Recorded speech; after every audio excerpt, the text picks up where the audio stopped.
And now, as chairman of the Board of Trustees of Carnegie Mellon University, I have the distinct honor of representing the board in the investiture of Subra Suresh, the 9th president of Carnegie Mellon University. Dr. Suresh, will you please come forward and join me?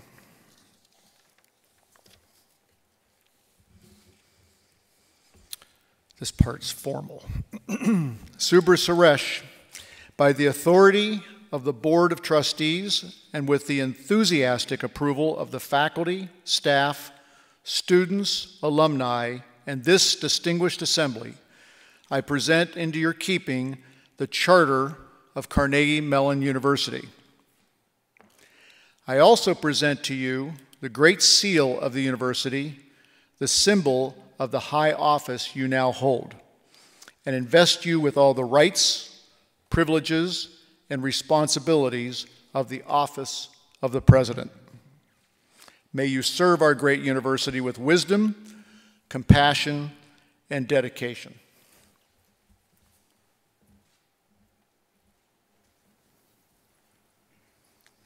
Charter, congratulations.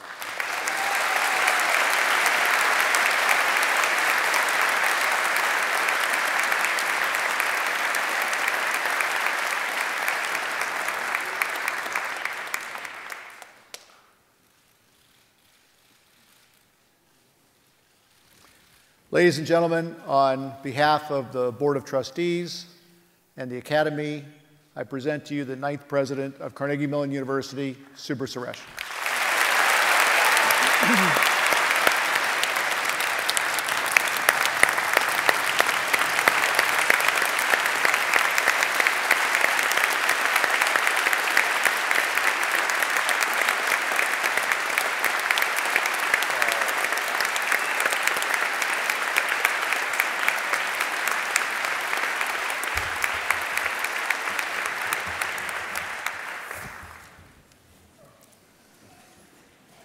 Mr. Lane, members of the Board of Trustees, members of the Academy, I hereby accept this charter and medallion as symbols of the office of the President of Carnegie Mellon University, and do so with a full understanding of the magnitude of my responsibility. I am deeply grateful for your trust, and I will work tirelessly with the Board of Trustees, faculty, staff, students, and alumni for the greatest good of our institution.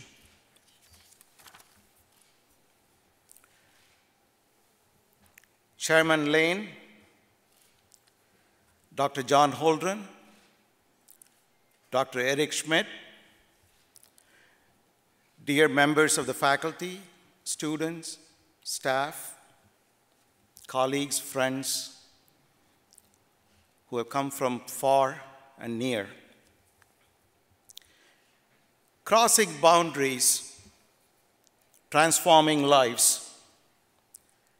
In 1848, a 13-year-old boy and his poor family left their home in Dunfermline, Scotland, crossing boundaries and a very large ocean to settle in the north of Pittsburgh. That journey transformed his life and the lives of countless others around the world.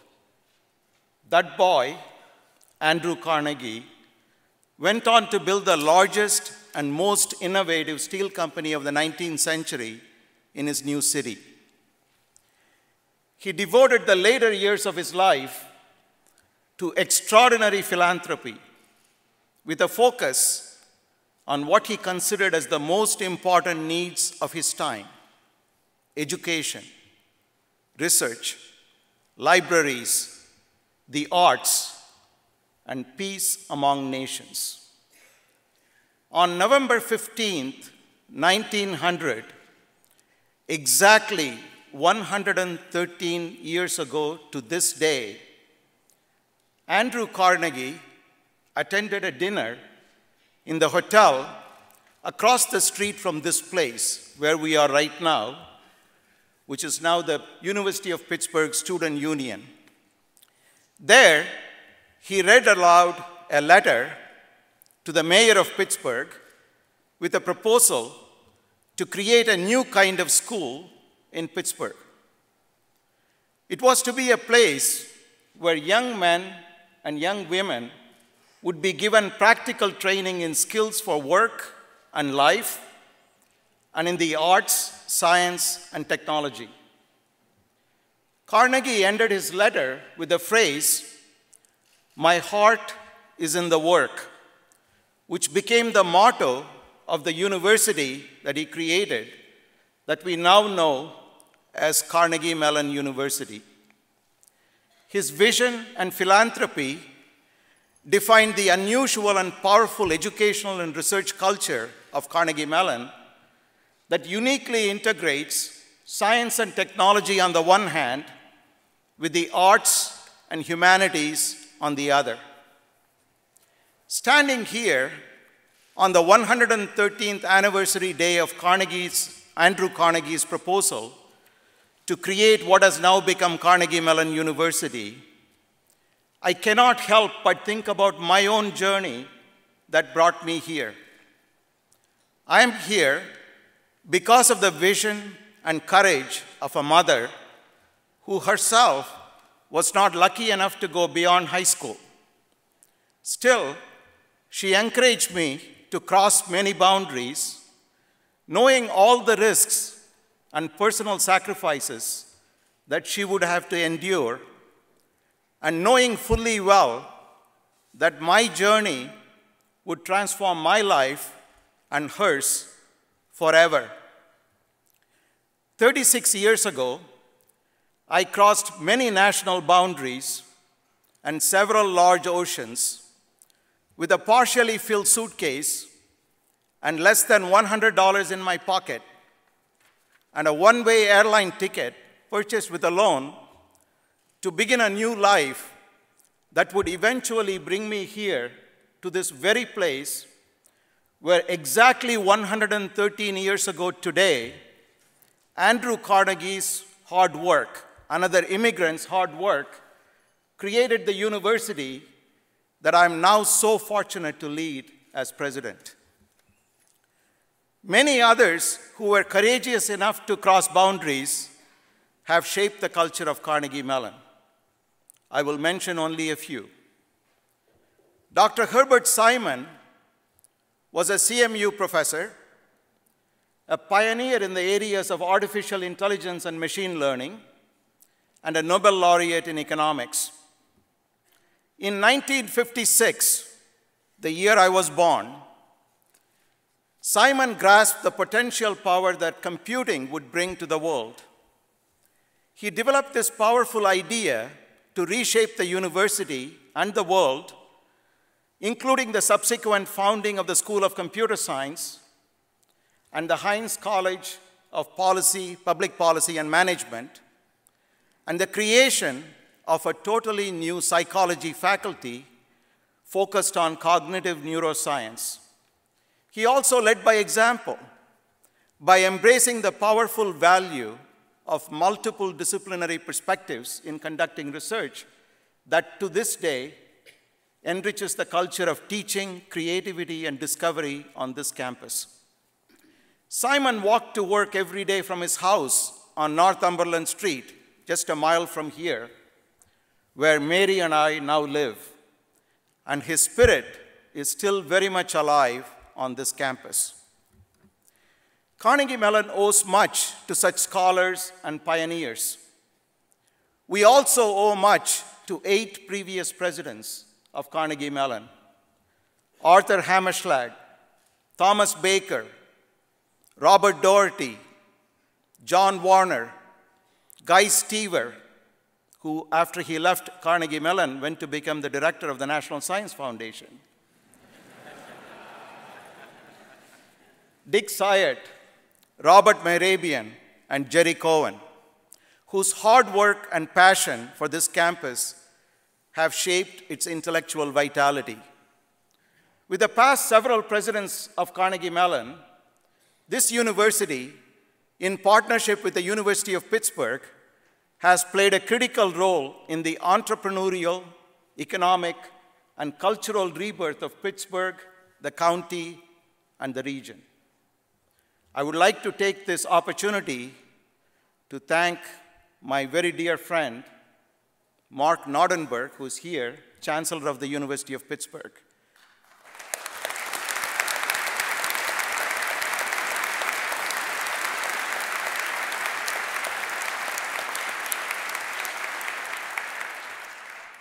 I would like to express my profound thanks to Ray Lane, Chairman of our Board of Trustees, and the entire board for giving me the great opportunity to lead this remarkable university and for the warmth, friendship, and support they have given me. More than most universities, Carnegie Mellon owes much to the visionary local philanthropists. Andrew Carnegie, of course, but also Andrew Mellon, Richard King Mellon, Paul Mellon, and their descendants and foundations.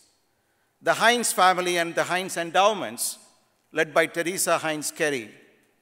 The McCune Foundation, the Eden Hall Foundation, the Hillman family members and their foundations, the late Bill Dietrich and the Dietrich Foundation. The extraordinary legacy of Andrew Carnegie's philanthropy continues to this day. Exactly 113 years to the day after Carnegie made his pledge to donate funds to the city of Pittsburgh to create this university, another great philanthropist of our era is having his own profound impact on CMU. Just this morning, we announced the largest single gift in the history of the university from a CMU graduate to support an infrastructure project. From the charitable foundation of CMU alumnus and trustee, David A. Tepper. His new gift pledge is over and above his earlier gift to the Tepper School of Business, all now totaling more than $125 million. David,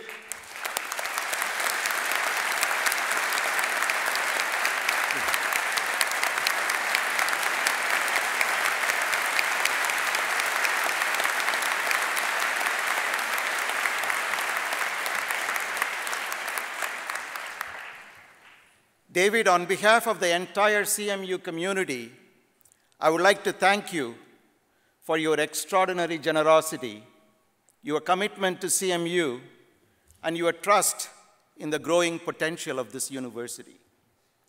I am also very grateful to you for the enormous trust you have placed in me by announcing this very significant gift on the day I am being inaugurated as the president of this university.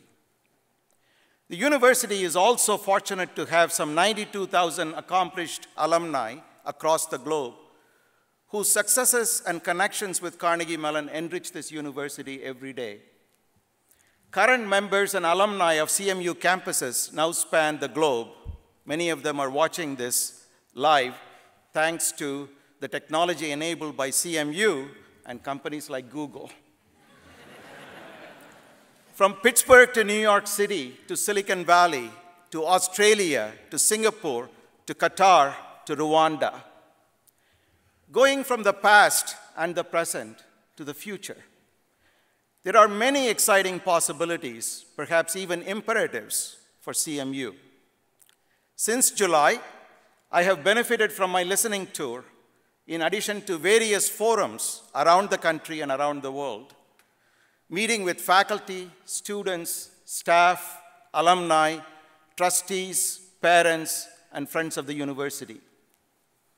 The listening tour will continue, and it will provide rich input as we work together to set two new strategic directions and priorities for the university. I am delighted to be able to discuss two exciting developments coming out of the listening tour. We were fortunate to be able to announce both of these developments during this week.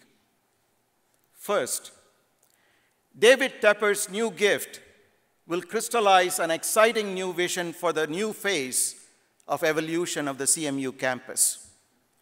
It will begin with the development of what we will call the new Tepper Quadrangle. The first building on the Tepper Quad will not only host the new home for the Tepper School of Business, but it will also strategically co-locate a number of university-wide activities to tap into the enormous entrepreneurial culture of CMU.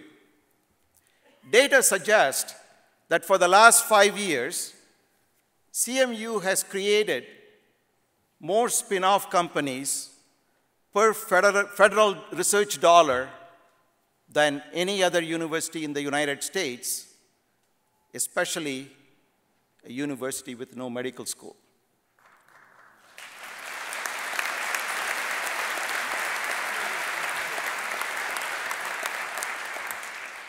In fact, just last week, CMU was recognized as one of the top 5 universities in the US in the amount of venture capital investment received.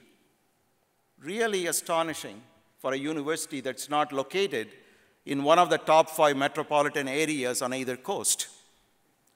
The Tepper Quad will be the university's focal point of strategic connections for entrepreneurship across campus, both in education and research. The development of the new Tepper Quad also comes at a critical point in the economic re-emergence of the city. Working with the University of Pittsburgh and the many collaborators in the city, the county, and the region, Carnegie Mellon has the opportunity to transform Forbes Avenue into one of the most vibrant and prominent innovation corridors in the United States. The first building on the Tepper Quad will exemplify CMU's interdisciplinary culture. As home to CMU's Tepper Business School, it will provide more and better quality space for current use and future expansion. It will also house CMU's Center for Innovation and Entrepreneurship and the Center for Technology Transfer and Enterprise Creation, and serve as a hub for connecting CMU's Pittsburgh campuses with its research and teaching activities across the globe with the latest tools that technology can offer. It will house the largest auditorium on campus, also a classroom, with possibilities for modular classrooms for technology-enhanced learning. The new building will also house a new welcome center for the entire university. It will showcase the accomplishments of the members of the CMU community, present and past. This LEED Gold certified building will also include elements that enhance the quality of life for all members of the campus. Quality gathering places for students, staff, and faculty, space for student projects, a fitness center, and a cafe. It'll integrate the rich heritage of innovation and entrepreneurship from all parts of CMU. For example, it'll convey the culture and ethos of this university shaped by people such as Andrew Carnegie, Carnegie Mellon, Herbert Simon, and 18 other Nobel laureates who spent part of their lives on this campus. 12 Turing Prize winners in computer science, 62 members of the National Academies, 8 Franklin Medal winners, 6 winners of the Academy Awards, 101 Emmy Awards, 35 Tony Awards. John Nash, whose story was popularized by the book and movie A Beautiful Mind, artist Andy Warhol, Tony Award-winning Broadway actress Cherry Jones, and of course, Patina Miller, a CMU alumna whose extraordinary talent we all were fortunate to experience just a few minutes ago. The second major theme for the future of CMU, coming from the faculty from my listening tour, relates to the other announcement we made on Monday of this week, the launch of the Simon Initiative at Carnegie Mellon University. It is created to honor the work of Herbert Simon. The Simon Initiative has 3 major components. 1, it will leverage CMU's leadership in developing unique tools, techniques, and technologies to enhance learning outcomes.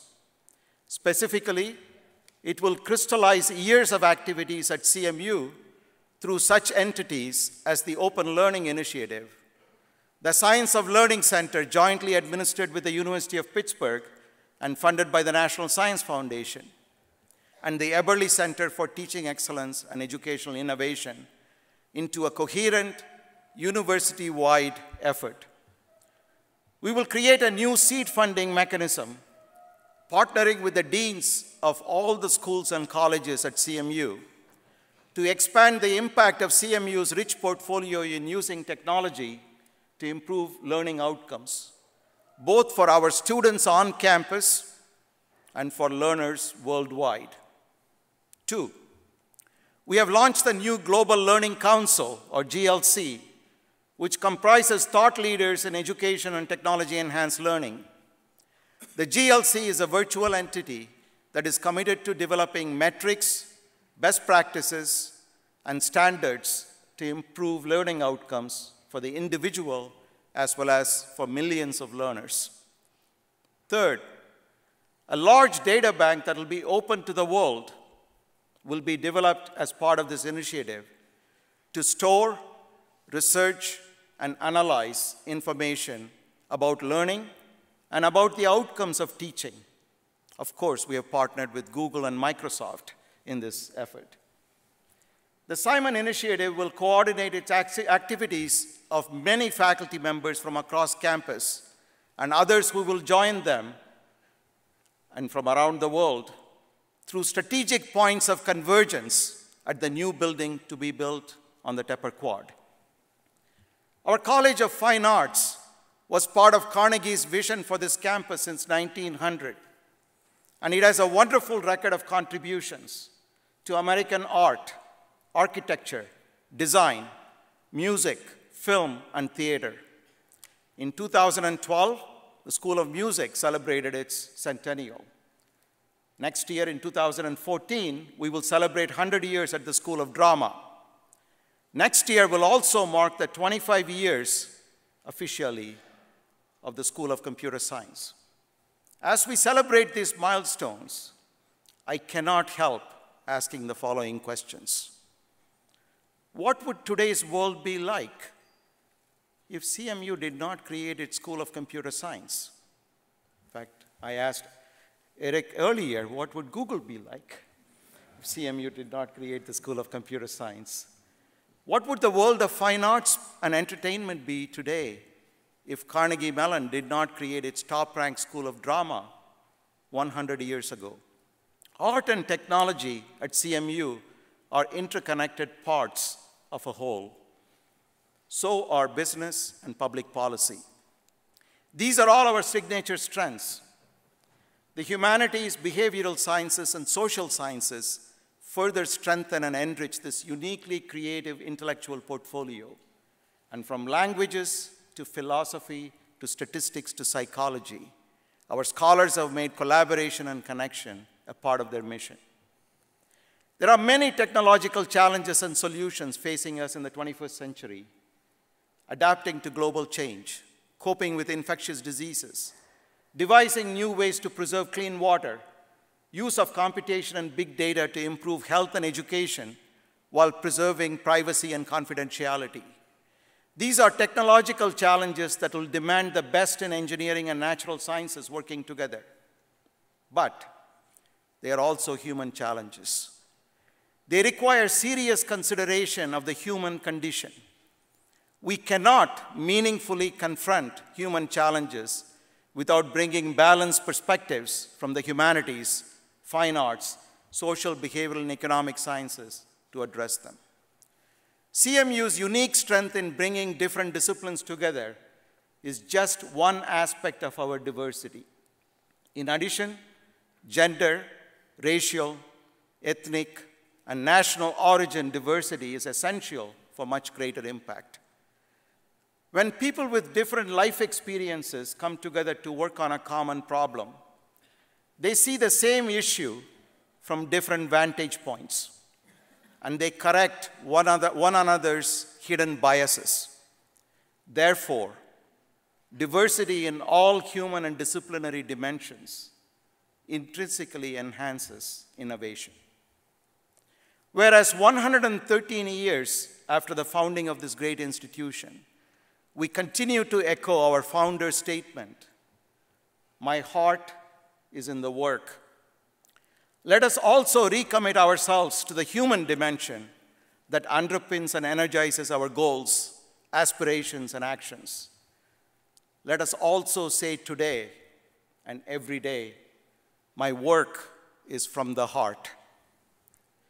I thank all of you from CMU and Pittsburgh for so warmly embracing and welcoming my family and me to this wonderful city. I also wish to take this opportunity to thank my companion and friend in this journey and my wife of 27 years, Mary, without whose love, support, and extraordinary generosity, I would not be here today. Thank you.